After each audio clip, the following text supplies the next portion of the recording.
وسلام علی عبادہ الذین اصطفیٰ اما بعد فاعوذ باللہ من الشیطان الرجیم بسم اللہ الرحمن الرحیم۔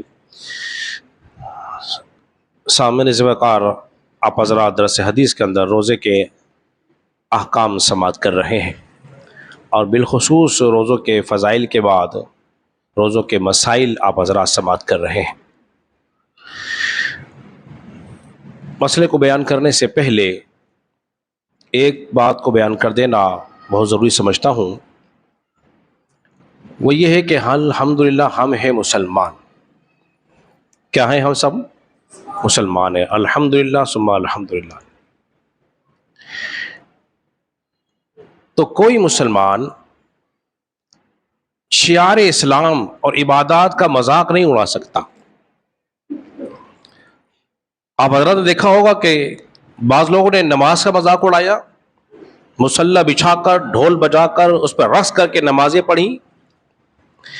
اسی طرح جب رمضان مبارک کا مہینہ آتا ہے تو کچھ نوجوان کچھ ویوز حاصل کرنے کے لیے یا اپنے آپ کو فیمس کرنے کے لیے وہ ماہ رمضان کے روزوں کا مذاق اڑاتے ہیں، اس پہ ویڈیو بناتے ہیں فخر کے ساتھ۔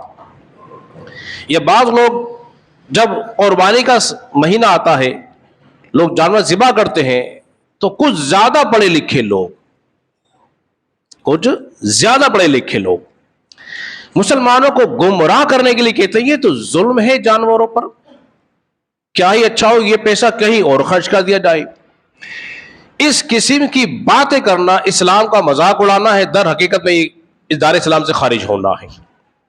نماز کا مذاق اڑانے والا کافر، روزوں کا مذاق اڑانے والا یہ بھی کافر، دار اسلام سے خارج ہے۔ اسی طرح قربانی کا مذاق اڑانے والا یہ بھی دار اسلام سے خارج ہے۔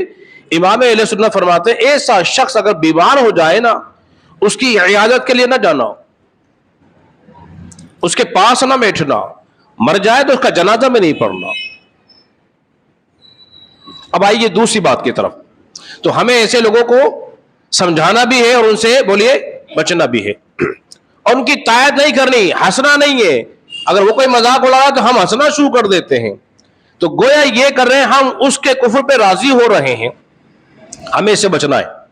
دوسری اہم بات یہ جو یہ سب کے لیے ہے، میرے لیے بھی ہے، آپ کے لیے بھی ہے، نوجوانوں کے لیے بھی ہے، بچوں کے لیے بھی ہے، بوڑھوں کے لیے بھی ہے، یہ ماہ رمضان ہر سال آتا ہے نا۔ اب یہ سوال آپ نے اپنے آپ سے کرنا ہے، کیا یہ جو سال آیا ہے، جو پچھلا سال گزر گیا، کیا ہماری زندگی میں اس سے بہتر ہے عبادت کے لحاظ سے یا نہیں ہے؟ یہ سوال آپ نے اپنے آپ سے کرنا ہے۔ اس میں نمازیں زیادہ پابندی سے ادا ہوئی یا پچھلے سال ہوئی تھی؟ قرآن کی تلاوت اس بار زیادہ ہو رہی ہے کہ آئندہ سال ہوئی تھی؟ تسبیحات میں نے اس سال زیادہ کی کہ آئندہ سال زیادہ تھی؟ محاسبہ کریں، اگر بہتر ہے تو اللہ کا شکر ادا کریں، اگر کم ہوئی ہے، عبادات میں کمی آئی ہے، تو پھر غور و فکر کریں، سوچنا چاہیے۔ دیکھیے جیسے جیسے انسان کی عمر بڑھتی ہے، کیا خیال ہے ویسے ویسے عمل نہیں بڑھنا چاہیے؟ ویسے ویسے عمل بھی بڑھنا چاہیے۔ عمر کے ساتھ ساتھ عمل بھی بڑھ جائے گا تو اللہ کی رحمت برکتیں زیادہ ہو جائیں گی۔ اب آئیے شرعی مسئلے کی طرف، وہ بھی آپ کے سامنے بیان کر دیتا ہوں۔ روزہ کے بہت سارے مسائل میں نے آپ کے سامنے بیان کیے، اور یہ آج روزوں کے حوالے سے آج کا آخری درس ہے، پھر انشاءاللہ عزیز کل سے ہم زکوٰۃ کے مسائل آپ کے سامنے بیان کریں گے۔ نفلی روزہ رکھنا، میں نے بتایا تھا کچھ روزے فرض ہوتے ہیں، کچھ سنت ہیں، کچھ واجب ہوتے ہیں، اور کچھ روزے حرام ہوتے ہیں۔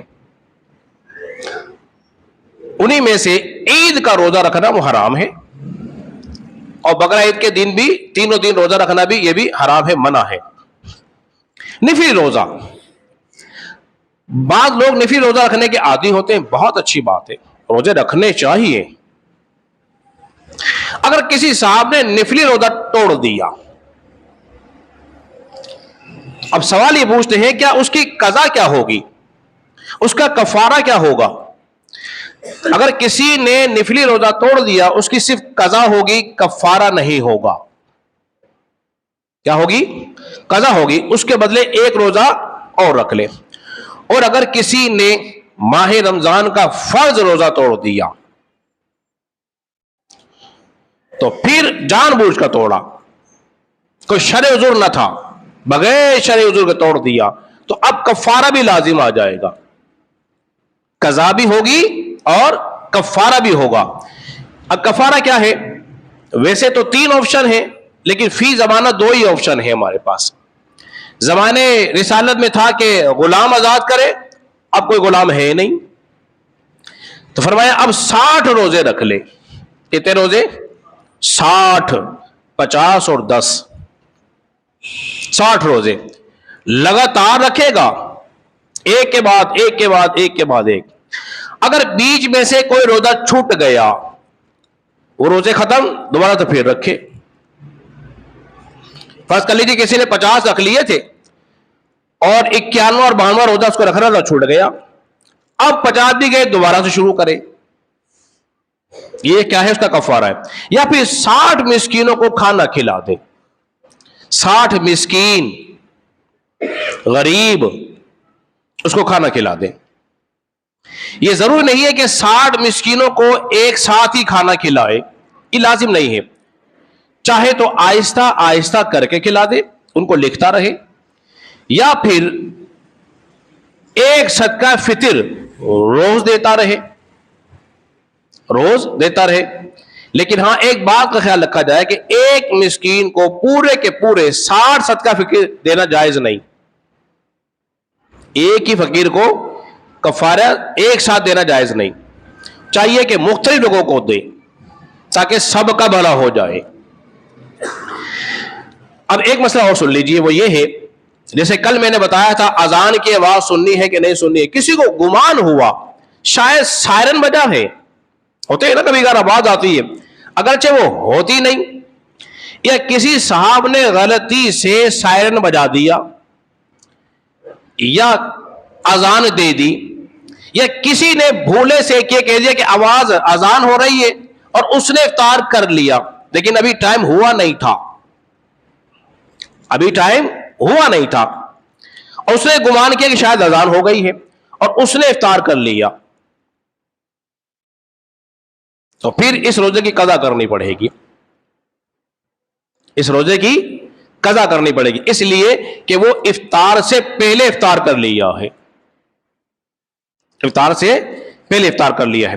ایک بات اور بتا دوں، نفلی روزے کی بات کی میں نے، نفلی روزہ کوئی عورت اس کے شوہر کی اجازت کے بغیر نہیں رکھ سکتی، شوہر کی اجازت لینی ضروری ہے اگر وہ روزہ رکھنے کی عادی ہے، تو اگر اس کا شوہر اجازت دے نفلی روزہ رکھنے کی تو رکھے گی، لیکن فرض روزوں کے لیے اپنے شوہر سے اجازت لینے کی ضرورت بولیے نہیں ہے، وہ انکار کرے منع کرے تب بھی رکھے گی، اگرچہ ایسا کرنا ظلم اور زیادتی ہے کہ شوہر کو منع نہیں کرنا چاہیے، عبادت سے منع نہیں کر سکتا۔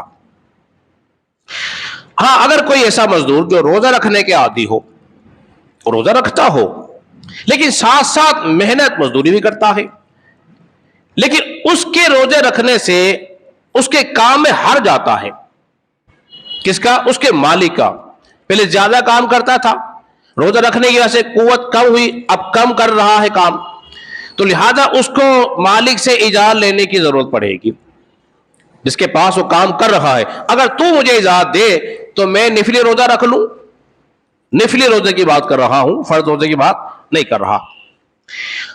اور بارش آ گئی اور کوئی بارش میں نہایا، بس آخری مرحلہ میری گفتگو کا، بارش آئی اور کوئی بارش میں نہایا اور بارش کا پانی اس کے حلق میں چلا گیا تو اس سے روزہ ٹوٹ جائے گا، تو چونکہ اس کا کفارہ نہیں ہوگا لیکن اس کی قضا ہوگی۔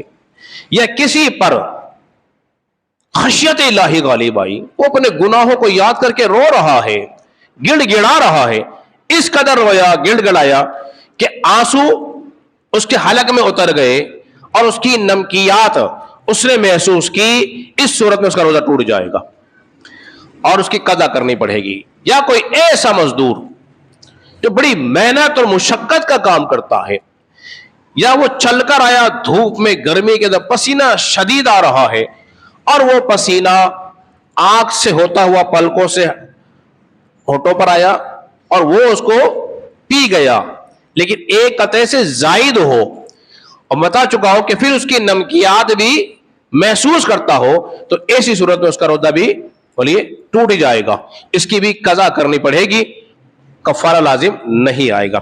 اللہ رب العزت کے بارگاہ میں دعا کریں خالق کائنات ہم سب کو سمجھنے اور عمل پیرا ہونے کی توفیق عطا فرمائے۔